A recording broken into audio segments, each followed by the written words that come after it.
उसमें जाने का।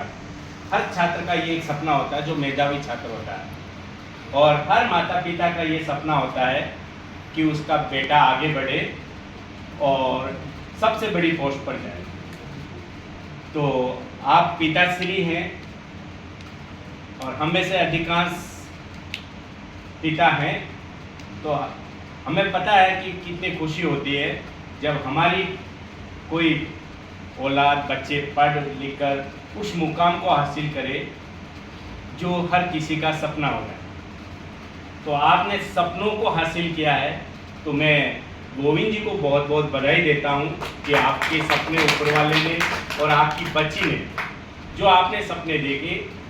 कई बार बच्चे होते हैं कहते नहीं हैं, माता पिता की भावनाओं को समझ लेते हैं और उसके अनुरूप इतनी मेहनत करते हैं कि उनको बहुत सारी समाज के अंदर उनका फ्रेंड सर्कल होता है, तो जो फ्रेंड सर्कल के अंदर मौज मस्ती होती है वो भी चाहते हैं करें, लेकिन एक उद्देश्य और एक लक्ष्य सेट होता है और उनके दिमाग में अपने माता पिता के सपने, समाज की सेवा, और जैसा कि मैडम ने बताया और वो वर्तमान समाज की हकीकत भी है, नारी स्वतंत्रता की बात आई है।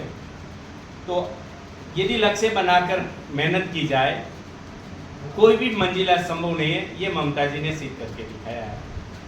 और हमारे लिए खुशी की बात है, हमारे परिवार का एक सदस्य शिक्षा विभाग का जो सर्वोच्च प्रशासनिक सेवा होती है उसके अंदर चयन होना, ये साधारण रूप से सहज रूप से हमारे साथ बैठी है, ये इतना सहज नहीं है। इसके संघर्ष और मेहनत है वो मैं समझ सकता हूँ, आप लोग भी समझते हैं। ये बहुत सहज भाव से ये चीज़ें जो हो रही है वो इतनी सहज नहीं है।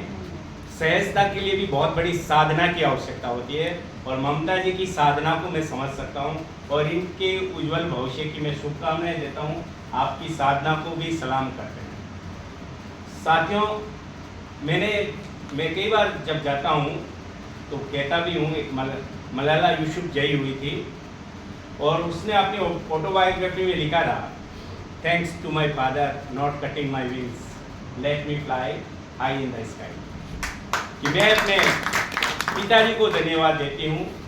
और ये केवल पाकिस्तान की घटना नहीं है, ये हर आम हिंदुस्तानी लड़की जो कम से कम 50% ऐसी लड़कियाँ होती है बहुत ऊंचा मुकाम हासिल कर सकती है, लेकिन कहीं न कहीं परिवार और समाज के अंदर जो अभी रूढ़िवाद है, जो उचित परंपराएं हैं, उनकी शिकार हो जाती है, कुरीतियों की शिकार हो जाती है। लेकिन सलाम ऐसे लोगों को भी, गोविंद जी जैसे, जिन्होंने इन परंपराओं को तोड़ा, रूढ़ियों को तोड़ा और एक मजबूती के साथ पीछे खड़ा होना होता है और करना कुछ नहीं होता है।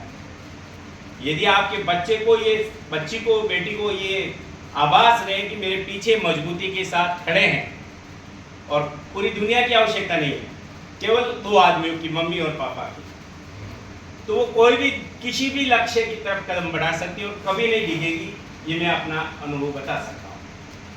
तो इनकी भी बहुत बड़ी इसमें योगदान है और ममता जी ने, हम उम्मीद करेंगे जहाँ भी जाएं, और आपने अपने भाषण में जिक्र भी कर दिया, ये इन जड़ों को भूलने वाले नहीं हैं, क्योंकि इन्हीं दौरों से, एक छोटे से गांव से निकलकर उस मंजिल तक पहुंचना और उसी सहजता को आज तक बरकरार रखना, ये बड़ी बात है।